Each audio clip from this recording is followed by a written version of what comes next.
Good morning. It is 6:40 local time. I'm actually really literally recording from the future because for the folks in the Central Valley and in the United States, this should be roughly 3:40 Pacific Standard Time yesterday. So I'm 15 hours ahead of you.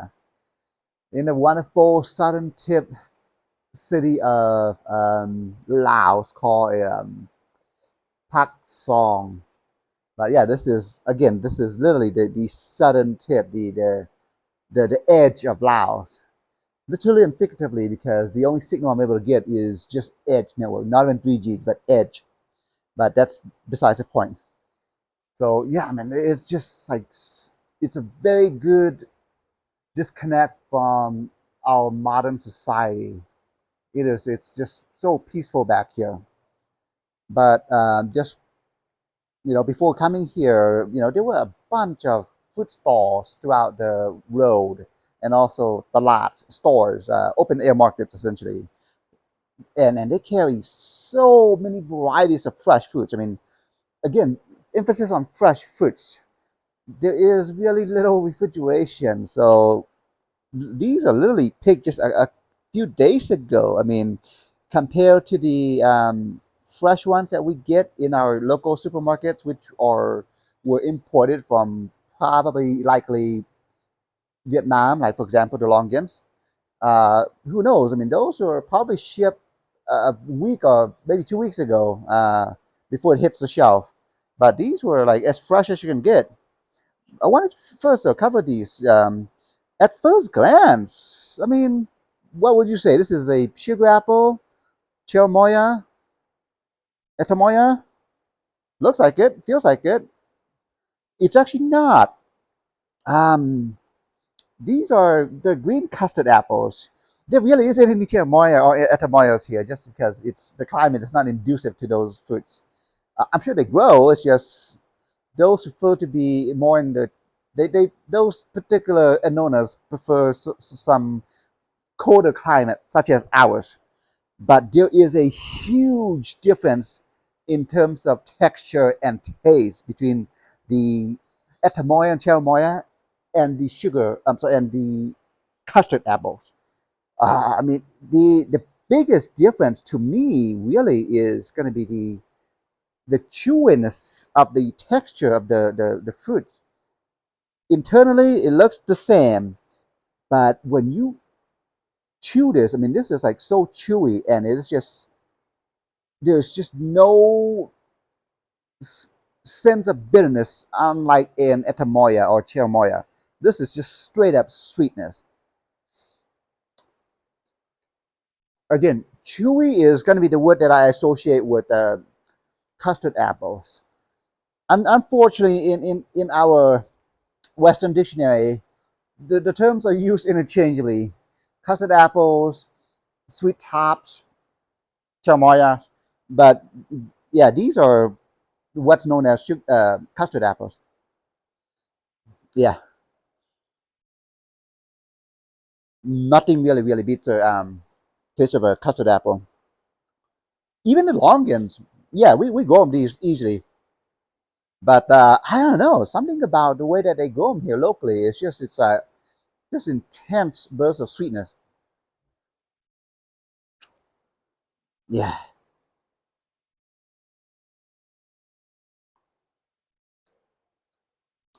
very honeydewy.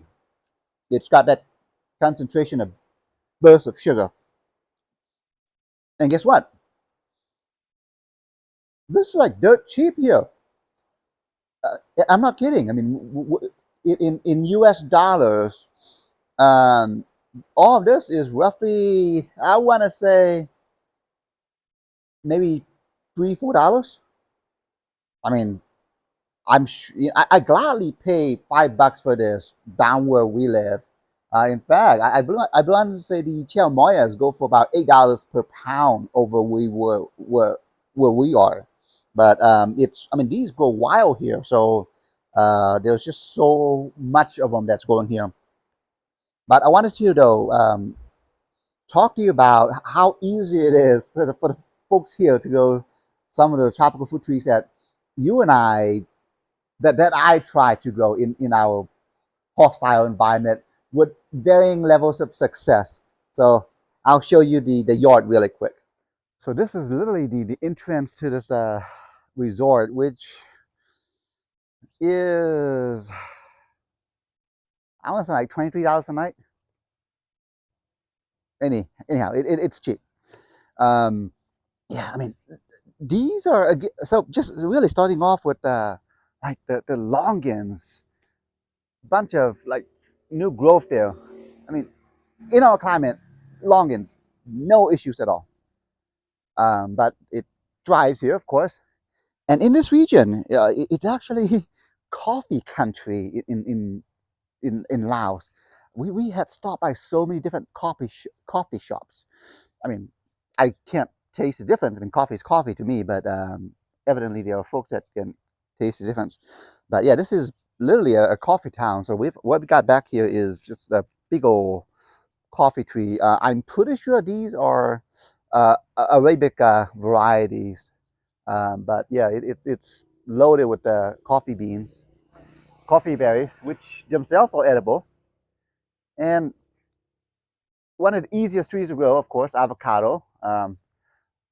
Not sure why they grow avocado here, but it grows. I mean, they have them here. Most of the avocados that I've seen at the stores here locally were like imported. You could tell because they're wrapped in this protective foam. Um, Another longan here, and of course, again, just like coffee trees. But and you know, it rains here like practically every day. It doesn't rain the whole day though. It comes in spurts. When we're here, it rained about I want to say maybe half an hour, like a good amount of rain, and then it stops. So yeah, I'm telling you, watering practice, small amount but frequently, as opposed to 1 week's worth of amount of deep watering. Don't do that. Small amounts frequently.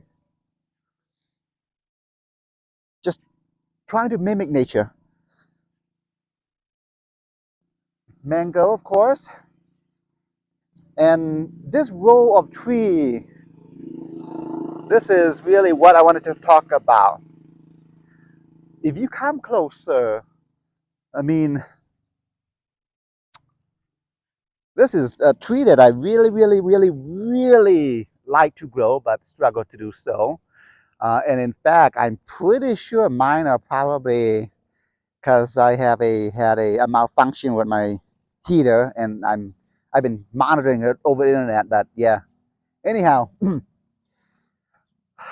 Durian, yeah, I mean it grows, of course, obviously it grows here. But yeah, these are durian trees. This one, I mean, the thing with durian is the foliage looks a lot like a kaimito. Uh, the new growth, especially, it's kind of droopy like this. It's very distinctive to me. But yeah, this is a durian tree. Behind me is another durian tree. Back there's another durian tree. That's another durian tree next to a papaya. Interesting note about papaya trees here for some reason. Unlike the trees that I've got, which are like fat and really big trunk, the trees here are like skinny. I don't know why. I'm guessing I'm attributing it to maybe fertilizer issue or lack of fertilizer, but like they're like skinny, uh, tall but quite skinny. Still productive though. I mean, the ones that I've seen have been loaded with fruits. But yeah, durian. So again, emphasis on spacing. Durian along with papaya. This is I would say no more than 4 inches apart in this natural container. Uh, yeah, they make great companions. Most trees make great companions. Uh, there's a couple of other trees back here that I wanted to show you. Yeah, durians. And also, if you come here, that's a jackfruit. I'm, I don't know if it's volunteer or not, but that's a jackfruit. Mangoes, of course, being that this is mango country. And another very, very distinctive tree here. You could tell by the fruit. Yeah, the jackfruit. Another tree that's commonly referred to as the king of fruit, which I want to say the title more goes to the durian, but people refer to this as being a king of fruit as well. Yeah, so I'm gonna show you a place that really I've seen few people go to, but they've got like this really is in addition to a resort. It's also the homeowners the owner's residence, which is on the other side. But let me show you. It's peaceful here. It's a good way for you to reset your mental health, which we all need occasionally. But these were the trees that I wanted to really, really, really show you. Going down this path here.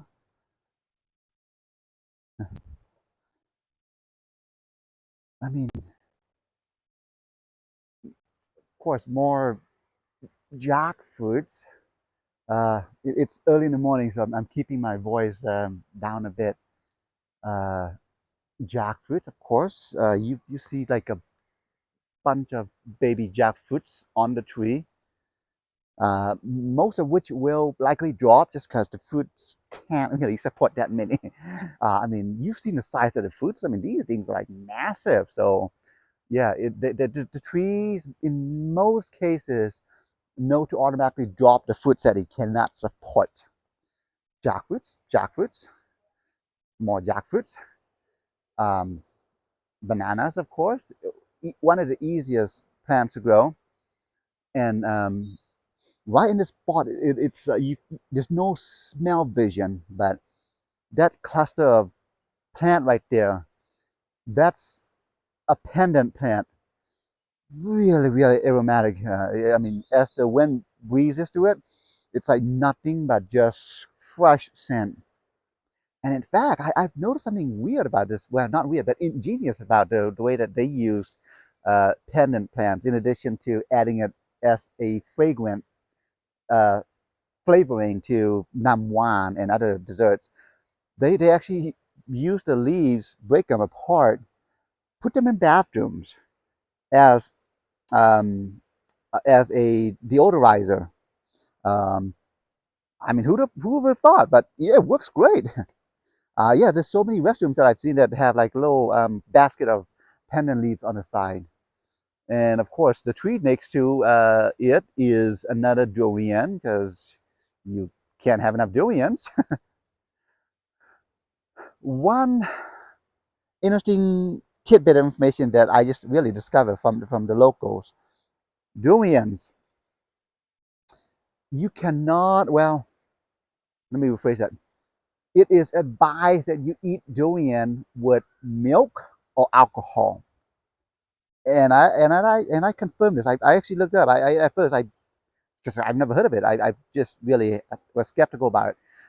But yeah, no, there's some compound the durian fruits that will cause some potential sickness if you consume it along with milk product or alcohol. So don't consume it after you consume those items. But durians, yeah, I mean it grows here. I've been looking at the annual temperature here, and I've not seen it hit below 60 degrees, and I've not seen it hit above 90 degrees. So it's like perfect temperature for practically everything, including the coffee trees. In our climate, all of my coffee trees get scorched easily come May due to the crazy intense dry heat that we've got. But over here, it is planted fields and fields and fields of them without any shade protection. Humidity helps a lot, but yeah, everything just thrives here. I mean, this is really the local climate that these guys would much appreciate. At the same time, we can somewhat mimic it, and get some of these to grow. Durian with varying results, but everything else here, we can in many ways get them to grow in our area. So anyhow, yeah,